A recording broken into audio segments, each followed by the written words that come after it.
श्री कृष्ण गोविंद हरे मुरारी, हे नाथ नारायण वासुदेवा। श्री कृष्ण गोविंद हरे मुरारी, हे नाथ नारायण वासुदेवा। कथा चल रही है अश्वत्थामा और द्रौपदी के प्रसंग की। अश्वत्थामा ने द्रौपदी के 5 पुत्रों का वध कर दिया और उन अश्वत्थामा को पांडव लोग पकड़ के लेके आए, पर द्रौपदी ने दया करके उन सबसे कहा कि आप इनको छोड़ दीजिए, क्योंकि ये ब्राह्मण हैं, इस कारण हमारे बंधनीय हैं। तो जिसने हमें दुख दिया उसको भी सुख देना, उसकी भी रक्षा करना, उसका भी वंदन करना, ये भागवत हमको सिखाता है कि सब में समभाव रखना, सबको एक ही भाव से देखना। तो ये कथा भागवत की चल रही है। भक्ति मार्ग में भगवत वियोग सहन नहीं होता। वैष्णव वह है जो प्रभु के विरह में जलता है। द्वारकानाथ द्वारका जाने को तैयार हुए। कुंती का दिल भर आया। उनकी अभिलाषा है कि 24 घंटे श्री कृष्ण को निहारा करूं, मेरे कृष्ण मुझसे कहीं दूर ना जाएं। जिस मार्ग से भगवान का रथ जाने वाला था, वहीं कुंती आई और हाथ जोड़कर रास्ते में खड़ी हो गई। प्रभु ने दारुक सारथी से रथ रुकवाया और कुंती से कहा कि फूफी जी, आप मार्ग में क्यों खड़ी हैं?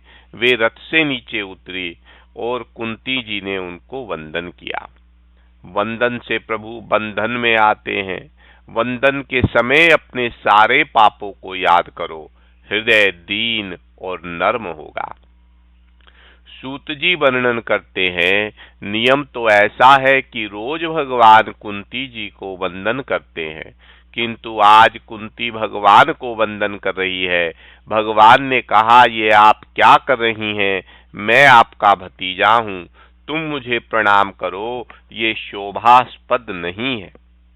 कुंती जी कहती हैं कि मैं आज तक आपको अपना भतीजा मानती थी, किंतु आज समझ में आया कि आप ईश्वर हैं। योगी जन आपका ही ध्यान करते हैं, आप सबके पिता हैं। कुंती की भक्ति दास्य मिश्रित वात्सल्य भक्ति है। हनुमान जी की भक्ति दास्य भक्ति है। दास्य भक्ति के आचार्य श्री हनुमान जी हैं। दास्य भाव से हृदय दीन बनता है। दास्य भक्ति में दृष्टि चरणों में स्थिर करनी होती है। बिना भाव के भक्ति स्थिर नहीं होती। मर्यादा भक्ति से दास्य भाव मुख्य है। कुंती दास्य भाव से कृष्ण का मुख निहारती हैं। मेरे भाई का पुत्र, यही वात्सल्य भाव हुआ। मेरे भगवान है, यह भी दास्य भाव है। चरण दर्शन से तृप्ति नहीं हुई तो माता मुख देख रही हैं। कुंती भगवान की स्तुति करती हैं। जिनकी नाभि से ब्रह्मा का जन्म स्थान कमल प्रकट हुआ है, जिन्होंने कमल की माला धारण की है, जिनके नेत्र कमल के समान विशाल और कोमल हैं और जिनके चरणों में कमल चिन्ह है, ऐसे हे कृष्ण आपको बारंबार वंदन है। भगवान की स्तुति रोज 3 बार करो, सुबह, दोपहर और रात में। इसके अलावा सुख, दुख और अंतकाल में भी स्तुति करो, किंतु सुख में स्तुति कुंती सुख में स्तुति करती है और भीष्म अंतकाल में स्तुति करते हैं। सुख में जो स्तुति करते हैं वे फिर दुखी नहीं होते। सुख में भगवान का उपकार मानो, भगवान की स्तुति करो और कहो, प्रभु आपकी कृपा से मैं सुखी हूँ। दुख में भी प्रभु की स्तुति करो और उनका उपकार मानो। दुख और सुख एक चक्र से आता है और जाता है। सामान्य मनुष्य अति सुख में भगवान को भूल जाता है। जीव मात्र पर भगवान अनेक उपकार करते हैं। हम जब बीमारी से अच्छे होते हैं तो ऐसा मानते हैं कि दवाई और डॉक्टर से ठीक हुए, किंतु भगवान ने बचाया ऐसा नहीं मानते। भगवान का उपकार नहीं मानते। डॉक्टर के पास जो बचाने की शक्ति होती तो उसके खुद के घर में कोई भी अंतिम यात्रा नहीं निकलती। कुंती भगवान की स्तुति करती है, बिना जल के नदी की शोभा नहीं है, प्राण के बिना शरीर नहीं शोभा देता, कुमकुम का टीका ना हो तो सौभाग्यवती स्त्री नहीं सुहाती। इसी प्रकार पांडव भी आपके बिना नहीं सुहाते। नाथ आपसे ही हम सुखी हैं। गोपी गीत में गोपियां भी भगवान के उपकार का स्मरण करती हैं। गोपियां कहती हैं, विषे जलाप्याद बयाला रक्षसाद वर्ष मारुताद वेद युतन लाद। यमुना जी के विष में जल से होने वाली मृत्यु से, रूप में खा जाने वाले अर्घासुर से इंद्र की वर्षा, आंधी, बिजली, दावानल आदि से हमारी रक्षा की है। कुंती जी प्रभु के उपकार याद करती हैं। जब भीम को दुर्योधन ने विष मिश्रित लड्डू खिलाए थे, उस समय भी आपने रक्षा की थी। लाक्षाह ग्रह से भी हमें बचाया। आपके उपकार अनंत हैं, उसका बदला हम कभी नहीं चुका सकते। मेरी द्रौपदी को दुशासन सभा में खींच लाया, उसकी साड़ी खींचने लगा, तब भी आपने लाज रखी। आपके उपकार का बदला मैं किस तरह चुकाऊंगी, मैं आपको बार बार वंदन करती हूँ। कुंती जी श्री कृष्ण से कहती हैं कि नाथ हमारा त्याग ना करो, आप द्वारिका जा रहे हैं, किंतु एक वरदान मांगने की मेरी इच्छा है, वरदान देकर आप चले जाइए। कुंती जी ने जो मांगा वैसा दुनिया में किसी ने नहीं मांगे और कभी मांगेगा भी नहीं। कुंती जी कहने लगी, हे जगत गुरु, हमारे जीवन में प्रति क्षण विपदा आती रहे, क्योंकि विपदा अवस्था में ही निश्चित रूप से आपके दर्शन होते रहते हैं और आपके होने पर जन्म मृत्यु के फेरे टल जाते हैं। दुख में ही मनुष्य को सयानापन आता है, दुख में ही प्रभु के पास जाने का मन होता है, विपत्ति में उनका स्मरण होता है, सो विपत्ति ही सच्ची संपत्ति है। कुंती मांगती है कि बड़ी भारी विपत्तियां आती रहे, ऐसा वरदान दीजिए। श्री कृष्ण कहते हैं, यह क्या मांगती हो तुम? आपकी बुद्धि चकरा तो नहीं गई है? आज तक बहुत दुख आए हैं, अब सुख की बारी आई है, तो अब क्यों दुखी होना की इच्छा है तुम्हारी? कुंती दीन बनती है, कहती है कि नाथ में जो मांग रही हूं वह ठीक है, दुख ही मेरा गुरु है, दुख से ही जीव को परमात्मा के चरणों में जाने की इच्छा होती है। जिस दुख में नारायण का स्मरण हो वह तो सुख है, उसे दुख कैसे कहें? विपत्ति में आपका स्मरण होता है, सो मैं उसमें संपत्ति मानती हूँ। सुख के माथे सिल परो, हरि हृदय में जाए, बलिहारी वह दुख की, जो पल पल नाम जपाए, जो पल पल नाम जपाए। सुख के माथे सिल परो, सुख के माथे सिल परो, हरि हृदय से जाए। सुख के माथे सिल परो, हरि हृदय से जाए, बलिहारी वह दुख की जो पल पल नाम जपाए, पल पल नाम जपाए। हनुमान जी ने श्री रामचंद्र जी से कहा था कि आपके ध्यान में सीता जी तन्मय हैं, इसी से मैं कहता हूं कि सीता जी आनंद में है। कह हनुमंत विपत्ति प्रभु सोई, कह हनुमंत विपत्ति प्रभु सोई। जब तब सुमिरन भजन न होई, जब तब सुमिरन भजन न होई। कह हनुमंत विपत्ति प्रभु सोई।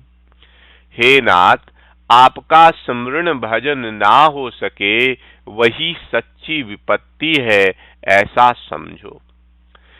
मेरे सिर पर विपत्तियां आए कि जिससे आपके चरणों का आश्रय लेने की भावना जागे।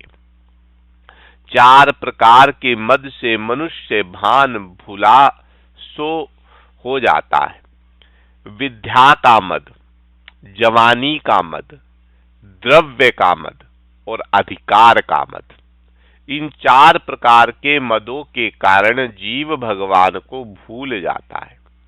अपने रोते हुए बालक को ताली बजाकर शांत रखने का प्रयत्न करता हुआ प्रोफेसर उस समय भूल जाता है कि वह एक बड़ा विद्वान प्रोफेसर है, किंतु उसी प्रोफेसर को प्रभु कीर्तन के समय ताली बजाने में शर्म आती है। पढ़े लिखे लोगों को भजन कीर्तन में बड़ी शर्म आए तो उससे बड़ा पाप कौन सा होगा। भगवान ने कहा कि इन 4 प्रकार के मद से जीव उन्मत्त बनता है और मेरा अपमान करता है। ऐसे मद वालों की जीभ को कीर्तन के समय पाप पकड़े रखता है। पाप उससे कहता है कि तू बोलेगा तो मुझे बाहर निकलना पड़ेगा। महाभारत में कहा है कि हर प्रकार के रोग मद के कारण होते हैं, अतः दीन होकर प्रार्थना करें। कुंती कहती है, तुम्हारे जन्म के कई प्रयोजन बताए जाते हैं, किंतु मुझे लगता है कि दुष्टों का विनाश करना ही प्रधान कार्य नहीं है। अपने भक्तों को प्रेम का दान करने के लिए आप आए हैं। मुझसे वसुदेव जी ने कहा था कि कंस के त्रास के कारण मैं गोकुल नहीं जा सकता। तुम गोकुल जाकर कन्हैया के दर्शन करना। जब आप गोकुल में बाल लीला कर रहे थे, उस समय में आपके दर्शन के लिए आई थी। आपका बाल स्वरूप भुलाए नहीं भूलता। उस समय यशोदा ने आपको बांधा था, उसकी झांकी में आज तक नहीं भूली। काल भी जिससे कांपते हैं, वे काल के काल आप श्री कृष्ण थर थर कांप रहे थे। मर्यादा भक्ति पुष्टि भक्ति की इस प्रकार प्रशंसा करती है। कुंती यशोदा की प्रशंसा कर रही है। प्रेम का बंधन भगवान भी नहीं भूल सकते। सगुण ब्रह्म का साक्षात्कार करने के बाद संसार में आसक्ति रह जाती है। सगुण स्वरूप और निर्गुण स्वरूप दोनों को आराधन करें, उसी की भक्ति सिद्ध होती है। कुंती कहती है, सब जनों के साथ जुड़ी हुई स्नेह की दृढ़ रस्सी को आप तोड़ दें। आप ऐसी दया करें कि मुझे आपकी अनन्य भक्ति प्राप्त हो। स्तुति के आरंभ और समाप्ति दोनों में नमस्ते हैं। भगवान सब कुछ करते हैं, किंतु अपने भक्त को नाराज नहीं करते। कुंती का भाव जानकर भगवान वापिस लौटे और कुंती के महल में पधारे। अतिशय आनंद हुआ। अर्जुन वहां आया। वहां अपनी माता से कहता ही कि भगवान मेरे सखा हैं, अतः मेरे लिए ही वापिस लौटे हैं। कुंती कहती है, रास्ता रोककर मैंने विनती की, इसलिए वे वापस आए हैं। द्रौपदी कहते हैं कि कृष्ण की उंगली कट गई थी तो मैंने अपनी साड़ी चीरकर बट्टी बांधी थी, इसलिए वे वापस आए हैं। सुभद्रा कहती है तुम्हारी भांति मई मुंह बोली नहीं, किंतु सगी बहन हूं, अतः वे वापस आए हैं। मुझे मिलने आए थे, उस समय मैं कुछ बोल ना सकी, सो वे वापस आए हैं। परमात्मा से प्रेम करोगे तो वे तुम्हारे होंगे। सबका प्यारा किंतु किसी का भी ना होने वाला वह सबसे न्यारा है। वह तो सबसे ऊंची प्रेम सगाई का सिद्धांत मानते हैं। भीष्माचार्य का प्रेम दिव्य था। कृष्ण कहते हैं मैं कोई सगाई संबंध को नहीं मानता, मैं तो प्रेम सगाई को ही मानता हूं। मैं तो अपने भीष्म के लिए ही वापस आया हूं। मेरा भीष्म मुझे याद कर रहा है, पुकार रहा है। भीष्म पितामह उस समय बाण शैया पे सोए हुए हैं। उनका मरण सुधारने के लिए भगवान वापस आए। महात्माओं की मृत्यु मंगलमय होती है। संतों का जन्म अपनी तरह सामान्य होता है, अतः संतों की जन्म स्थिति पर उत्सव नहीं मनाया जाता, किंतु संतों की मृत्यु मंगलमय होती है, अतः उनकी पुण्यतिथि मनाई जाती है। भीष्म पितामह की मृत्यु किस प्रकार होगी उसे देखने के लिए बड़े बड़े संत और ऋषि मुनि वहां पधारे हैं। प्रभु ने धर्मराज को उपदेश किया, फिर भी जब उन्हें सांत्वना नहीं मिली तो उन्हें भीष्म पितामह के पास जाने के लिए भगवान कहते हैं। बाण गंगा के किनारे जहां भीष्म सोए हुए हैं उस स्थान पर सवाए। भीष्म पितामह सोचते हैं कि उत्तरावस्था में उत्तरायण में मुझे मरना है। भीष्म पितामह ने काल से कहा कि मैं तेरा नौकर नहीं था, मैं तो अपने श्री कृष्ण का सेवक हूं। मुझे भगवान ने वचन दिया है कि अंतिम समय में अवश्य आऊंगा और मैं उनके दर्शन करता हुआ प्राण त्याग करूं। ऐसा ही भीष्म सोच रहे थे। उसी समय भगवान श्री कृष्ण धर्मराज के साथ वहां आते हैं।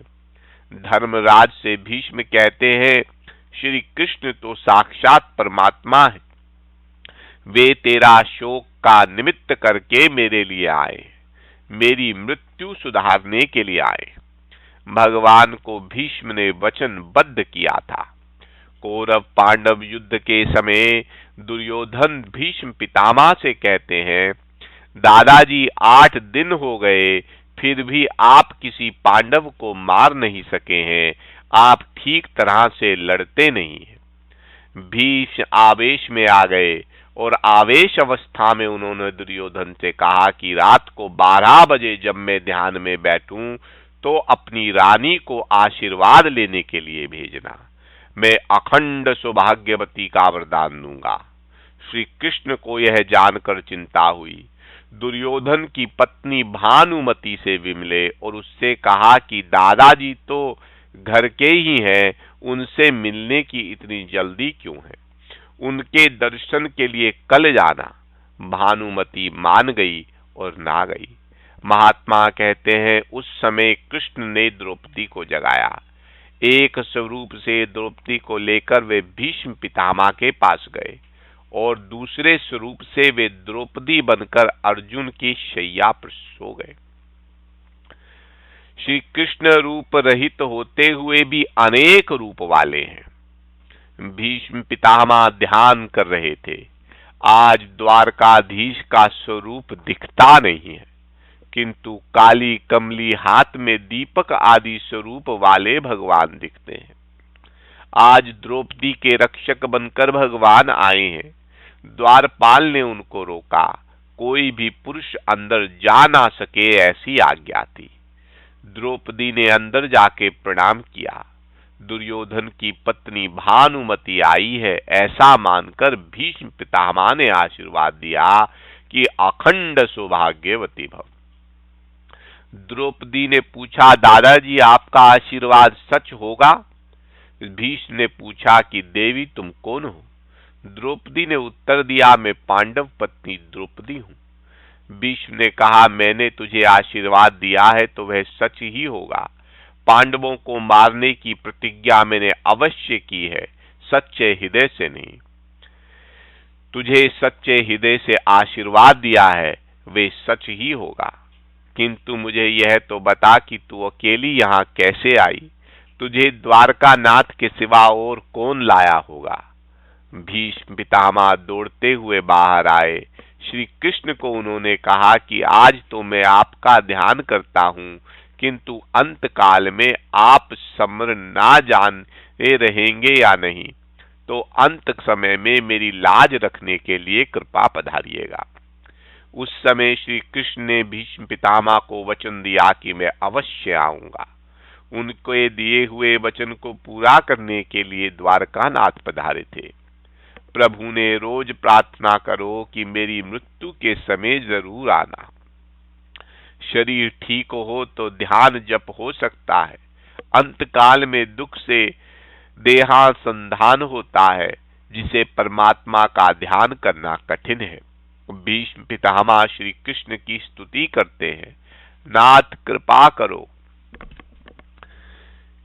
जैसे खड़े हैं वैसे ही रहना। श्री कृष्ण सोचते हैं कि मुझे बैठने के लिए भी नहीं कहा। पुंडलीक की सेवा मुझे याद आती है। तुकाराम ने प्रेम से एक बार पुंडलीक को उलाहना दिया था कि मेरे विट्ठल नाथ तेरे द्वार पे आए तो तूने उनकी कदर ना की, मेरे प्रभु को तूने आसन नहीं दिया। श्री कृष्ण कहते हैं, दादाजी, इन धर्मराज को लगता है कि उन्होंने ही सबको मारा है और उन्हीं के कारण ही सबका सर्वनाश हुआ है। उन्हें शांति मिले ऐसा आप उपदेश कीजिए। भीष्म पितामह कहते हैं, रुकिए, धर्मराज की शंका का निवारण मैं बाद में करूंगा। मेरी एक शंका का समाधान आप पहले करें। मेरे एक प्रश्न का उत्तर आप पहले दें। मेरा जीवन निष्पाप है, मेरा मन पवित्र है, मेरा तन भी पवित्र है, मेरी इंद्रियां भी शुद्ध है।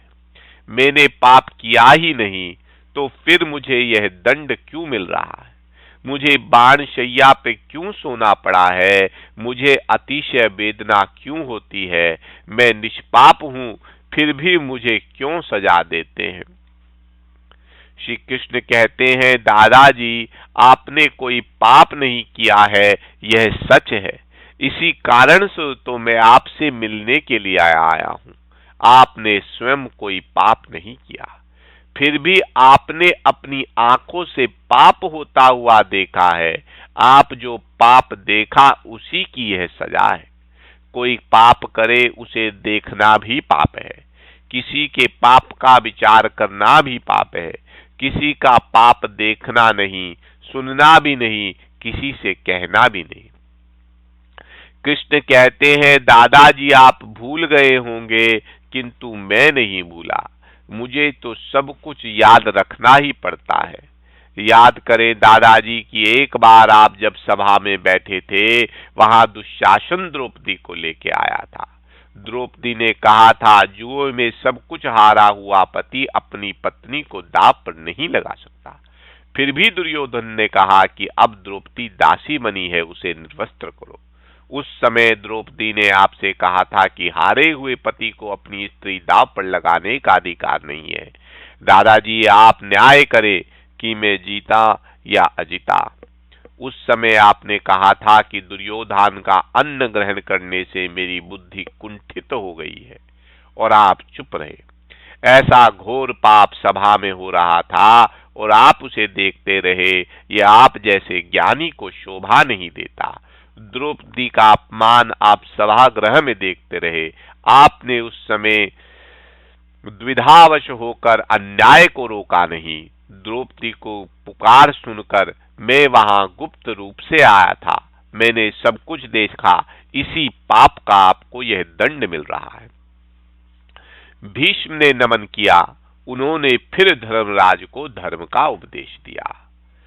सर्वधर्म, पराधर्म, स्त्री धर्म, आप धर्म, राजधर्म, मोक्ष धर्म, आदि समस्याओं का महाभारत के शांति पर्व में बोध है। युधिष्ठिर ने कहा कि सब धर्मों में कौन सा धर्म आप श्रेष्ठ मानते हैं, जिसका जप करने से जीव जन्म मरण रूपी सांसारिक बंधन से मुक्त होता है। भीष्म पिता ने कहा, सब धर्म श्रेष्ठ है।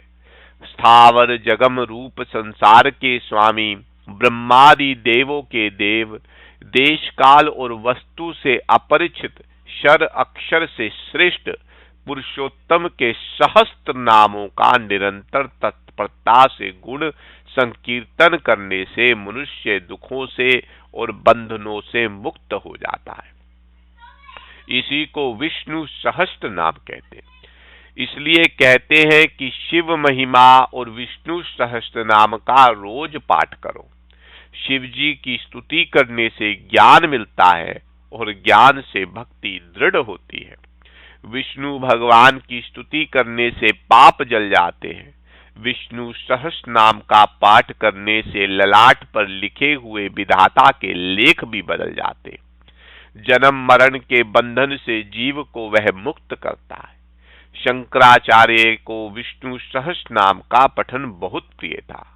उन्होंने सबसे पहले विष्णु सहस्त्र नाम पर ही भाष्य लिखा है। उनका अंतिम ग्रंथ है ब्रह्म सूत्र और भाष्य शंकर भाष्य, और फिर उन्होंने कलम छोड़ दी। विष्णु सहस्त्र नाम का पाठ रोज करो। 12 वर्ष तक करने से अवश्य फल मिलेगा। विष्णु सहस्त्र नाम का 15,000 पाठ करे तो उसे एक विष्णु याग का पुण्य मिलता है। 12 वर्ष तक नियम पूर्वक सत्कर्म करो, फिर अनुभव होगा। फिर भीष्म पितामह ने भगवान की स्तुति करी और बोले कि हे नाथ, आपका दर्शन मैं खाली हाथों से कैसे करूं? मैं आपको क्या अर्पण करूं? भगवान जीव से धन संपत्ति नहीं मांगता, वे तो मन बुद्धि ही मांगते हैं। भीष्म पितामह ने कहा, मैं अपना मन और बुद्धि आपके चरणों में अर्पण करता हूं। यह जीव बड़ा कपटी है और कोई संकट आए तो रणछोड़ जी के दर्शन करने जाता है। वहां 11 रुपए भेंट देता है और कहता है, हे नाथ, मैंने अदालत में अपने भाई पर दावा दायर किया है, मेरा ध्यान रखना। ध्यान रखने से उसका मतलब है कि अदालत में मेरे साथ जाना। वहां वकील को 300 रुपए देगा और ठाकुर जी को 11 रुपए में ही समझा देना चाहता है। भगवान कहते हैं, मैं तो सब कुछ देखता जानता और समझता हूं। मैं तो तुम्हारे दादा का भी दादा हूं। लक्ष्मी जी जब भगवान से पूछती हैं कि आप अपने भक्तों को दर्शन क्यों नहीं देते हैं, तब भगवान कहते हैं कि वह देते हैं, बदले में क्या लेना चाहते हैं वह भी तो देखो। इसलिए कहते हैं कि भगवान को तुम अपना मन, अपनी बुद्धि, अपना हृदय अर्पित करो। भीष्म पितामह स्तुति करते हैं कि हे भगवान, केवल एक बार मुझसे कहो कि मैं तुम्हारा। भक्ति की मृत्यु सुधारती है। भीष्म पितामह ज्ञान पर भरोसा नहीं रखते थे। वे भगवान की शरण में गए और कहा, मैं आपकी शरण में आया हूं। वे ऐसा नहीं कहते कि वे तो खुद ब्रह्म स्वरूप ही हैं। भगवान कहते हैं कि मैं आपको अपना कैसे मानूं? आपने तो अर्जुन पर भी बाण चलाए हैं, अपने पोते पर चलाए गए बाणों को मैं कैसे भूलूं? भीष्म कहते हैं कि सारा जग जानता है कि पांडवों पर मेरा कितना प्रेम है, और आप भी तो यह जानते हैं। युद्ध में मेरा शरीर कौरवों के पक्ष में था, किंतु मेरा मन तो पांडवों के पक्ष में ही था। पांडवों पर मैं बाण चलाता, पर मेरे मन से मैं यही चाहता था कि विजय पांडवों की ही मिले। जोयो सतु पांडु पुत्राणाम, ऐसा बोलकर ही मैं बाण छोड़ता था। कृष्ण कहते हैं कि फिर भी आप शरीर से तो पांडवों के पक्ष में नहीं थे। आपने कौरवों के पक्ष में रहकर मेरे पांडवों के साथ युद्ध किया है। जब मन से पांडवों के साथ थे तो फिर तन से भी पांडवों के साथ क्यों नहीं रहे? भीष्म पितामह कहते हैं, हे प्रभु, मैं उस समय आपके दर्शन करना चाहता था। आप अर्जुन के रथ पर थे। मैंने सोचा कि यदि मैं पांडवों के पक्ष में रहूंगा तो सामने से आपके दर्शन कैसे कर सकूंगा। आपके सतत दर्शन करते रहने के लिए ही मैं पांडवों के विरुद्ध कौरवों के पक्ष में जा मिला। पांडवों के पक्ष से लड़ता तो आपके दर्शन में अच्छी तरह नहीं कर पाया। भीष्म स्तुति करते हैं, जिसका शरीर त्रिभुवन सुंदर और नील कमल के जैसा है, नील वर्ण है, जिसके तन पर सूर्य किरण सा श्रेष्ठ पीतांबर शोभित है और मुख पर कमल के समान उलझी हुई लटें बिखरी हुई हैं, ऐसे अर्जुन सखा में मेरी निष्कपट प्रीति हो।